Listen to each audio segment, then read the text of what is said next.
नमस्कार दोस्तों, एक बार फिर हमारे YouTube चैनल में आप लोगों का हार्दिक स्वागत है। लेटेस्ट अपडेट निकल कर आई है कि 18 महीने के डीए एरियर पर सबसे बड़ी खबर। केंद्रीय कर्मचारियों की डिमांड पर सरकार का रिएक्शन। जाने कब मिलेगा केंद्रीय कर्मचारियों को बकाया डीए एरियर का पैसा।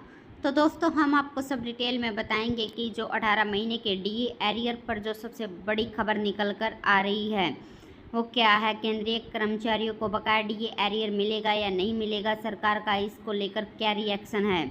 अगर आप हमारे चैनल पर फर्स्ट टाइम विजिट कर रहे हैं तो चैनल को लाइक कर दीजिए, सब्सक्राइब कर दीजिए, साथ ही साथ बेल आइकन को भी बजा दीजिए ताकि गवर्नमेंट या पेंशन से संबंधित जितनी भी न्यूज आती है उनकी नोटिफिकेशन आप लोगों के पास तुरंत पहुँच के। तो करते हैं वीडियो को स्टार्ट बिना किसी देरी के। दोस्तों, केंद्रीय कर्मचारी और पेंशन के पैसे से जुड़ी सबसे बड़ी खबर आ गई है। महंगाई भत्ते के एरियर को लेकर लगातार डिमांड रखी गई है, लेकिन इस उम्मीद पर पानी फिरता नजर आ रहा है।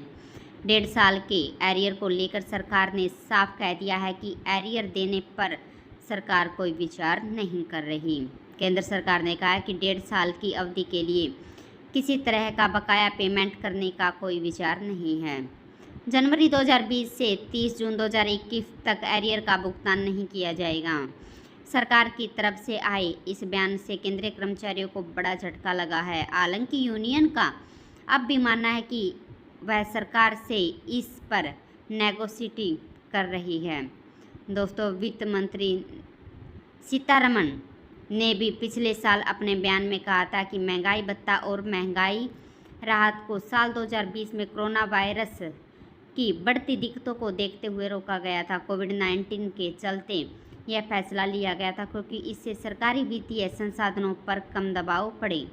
महामारी की स्थिति में अगर अलग अलग तरीक़ों से संसाधन जुटाना जरूरी था। केंद्रीय कर्मचारियों के अलावा 1 अप्रैल 2020 से 31 मार्च 2021 तक सांसदों की सैलरी में भी कटौती की गई थी। निर्मला सीतारमण के मुताबिक केंद्रीय मंत्रियों की सैलरी, सांसदों की सैलरी अलाउंस और पेंशन अधिनियम 1954 की धारा 3 में निर्दिष्ट समान दर पर हैं। सांसदों की सैलरी में 30% की कमी की गई।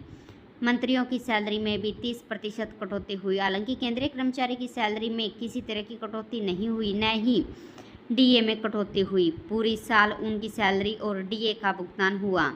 सिर्फ महामारी के हालात को देखते हुए महंगाई भत्ते में अतिरिक्त वृद्धि को 1 जनवरी 2020 से 30 जून 2021 तक फ्रीज कर दिया गया, जिसे 30 जून के बाद से हटा भी दिया गया। ऐसी स्थिति में फ्रीज डीए के एरियर पर कोई विचार नहीं किया गया। दोस्तों, आपको बता दें कि केंद्र सरकार ने कर्मचारियों के लिए 1 जुलाई 2021 के महंगाई भत्ते और महंगाई राहत को बहाल कर दिया था और इसका भुगतान भी कर दिया गया, जिसे 3 किस्तों में भुगतान किया गया। केंद्रीय कर्मचारी और पेंशनों को जुलाई 2021 से 28% महंगाई भत्ता और महंगाई राहत दिया गया, जिसके बाद अक्टूबर 2021 में 3% महंगाई भत्ता बढ़ाया गया और महंगाई भत्ता बढ़कर 31% हो गया। महामारी के चलते रोके गए डीए में सरकार को 34,402.32 करोड़ रुपए की बचत हुई। इस दौरान महंगाई भत्ते की 3 किस्तें रोकी गई थी, जिनमें 1 जनवरी 2020, 1 जुलाई 2020 और 1 जनवरी 2021 शामिल थे। महंगाई भत्ता फिलहाल 31% मिल रहा था। अब केंद्रीय कर्मचारी की सैलरी में जो 3% की बढ़ोतरी हुई तो जनवरी 2022 में डीए बढ़ना तय है, तो फिर जाकर केंद्रीय कर्मचारी की सैलरी में ज़बरदस्त इजाफा हुआ। इसका ऐलान मार्च में होली के आसपास किया गया, जिससे जो केंद्रीय कर्मचारी का डीए था वो बढ़कर सीधा 31% से 34% हो गया।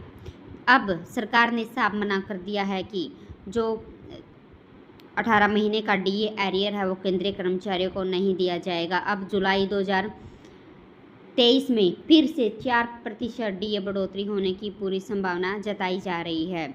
फिलहाल जो वर्तमान में जो डीए है, महंगाई भत्ता है, वो 42% है और जुलाई में महंगाई भत्ता बढ़कर सीधा 46% हो सकता है।